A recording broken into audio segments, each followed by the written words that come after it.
Adrian, I am sorry about what happened with Lissa. I don't remember being reactivated. I don't remember telling Amber about that laboratory. Your data logs say that it was you, right? Yes, in 2009. Yeah, look, Val, don't worry about it. It wasn't you. I do not understand. But the data says that it was me. What do you mean? Think about it. You were inactive from 1995 to 2020. You have no physical data stating you woke up between that. Now, who do we know that was active during that? Who do we know that would want such a thing to happen to me?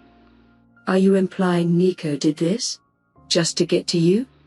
Yes. I'm telling you, Nico impersonated your vocals, told Amber the details, and then when he was hiding out in your system, swapped the data logs. Why you, though? Nico has a habit of focusing on me. I spent so many years trying to stay under Dolus's radar. I'm honestly wondering if I ever even actually escaped them. Like, how much of my life was shaped by Nico? All the horrible shit that happened. Was that just Nico preparing me? Like, there had to have been hundreds of kids raised in the Dolus system. Hundreds, if not thousands, with the Nico chip. Like, the hell makes me so special? Regardless, doesn't matter. What happened to Lissa, it wasn't your fault. Thank you, Adrian. Thank you for your trust. So, with that out of the way, I want to tell you something. I'm worried about Nico using Amber to fuck with you again. Your feelings of love for her can't be, they can be easily used against you. And I want you to know what Nico is actually capable of. Adrian, if you are uncomfortable, you don't have to tell me. No, I do. I do. Let me tell you about Nico's prison.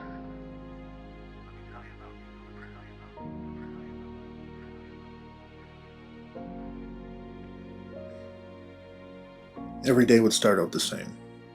I'd be staring out the window at the tree in the front yard. I never remember getting out of bed. I'm just at the window. Every day would start out the same. From behind, I'd hear Lissa calling out. Adrian. Wake up, Adrian. What are you doing? Daydreaming again. I would turn to see her and my daughter standing there holding hands and smiling. It's time to go. You promised Sarah you'd take her to the zoo today. Even though I knew it was impossible, I'd go with it. I'd smile and tell them to go get ready for the zoo. I'd turn back and they'd disappear. Gone. Spend the rest of the day trying to find them. I would go mad looking. Around noon, the hum would start. Light at first, just sort of there. In the evenings, it would start getting louder and louder. Eventually to the point of hurting. Then boom. It would be the morning time, and I'm staring out the window again. Oh, you look adorable when you're confused. Come on. It's beautiful out here, isn't it? That was the first year. Every day the same.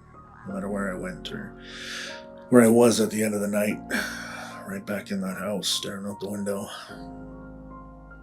Then things started to change. At night, Lissa would come back to taunt me, to curse me, yell at me, saying the shittiest things. This is simply perfect. Too bad you let us die, Adrian. It's your fault. You could have saved us, and you didn't. The hum would start earlier and it would get louder than before. Many nights would end with tears and covering my ears and just screaming. After about a month of that, as the hum started to pick up and get louder, the love of my life, she would come back. Look at what you did. We're in hell, and it's your fault. Instead of taunting me, she would kill me. I'd be going insane from the sound, turn around, and there she'd be.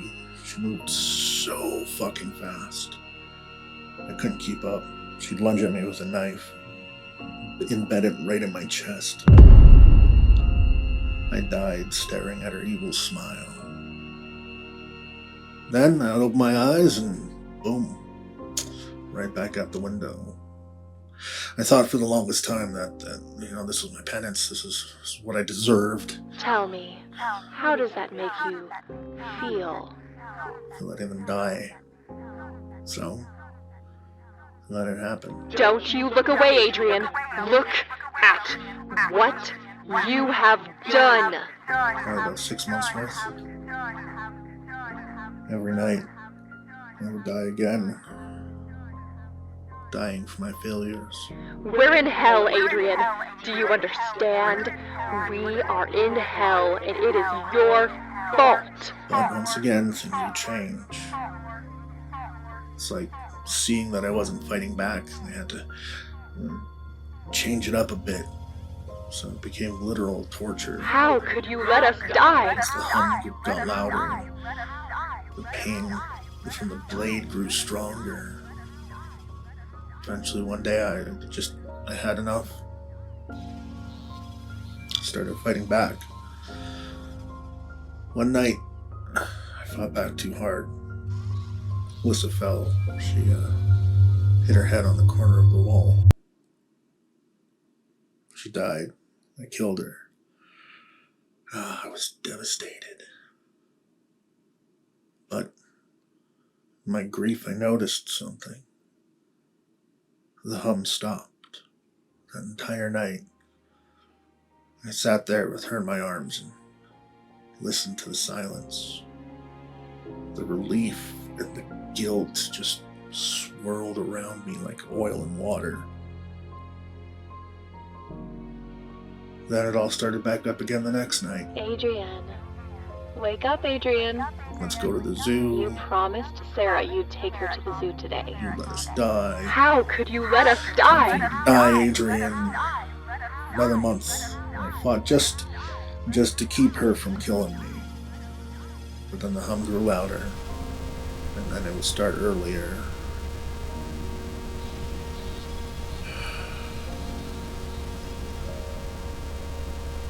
So I stopped fighting back just to stop her. And started fighting back to kill her. Can you imagine what it's like to know that the only relief you feel is when the one you love with your heart and soul is dead?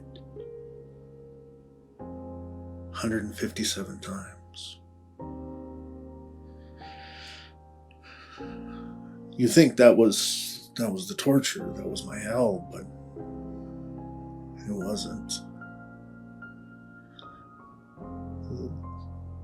The hell I lived through is knowing that I willingly and gladly did it every time because it was the only way I could be at peace.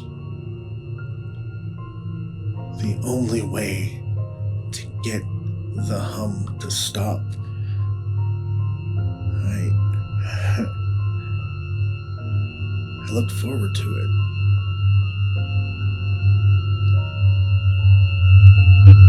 Now that is some dark shit you can't forget. And it's something that can never be forgiven.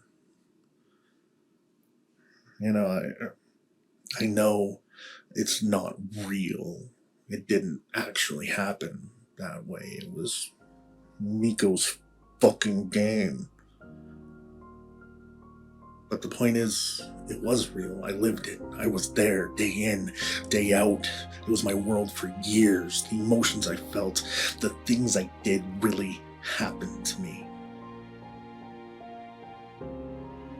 I may never actually escape out of there.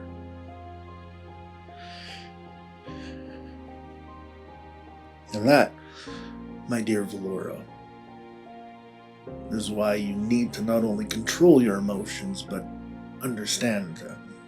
If they're used against you, you may never recover. I can't have that. you're all I got left. I can't lose you.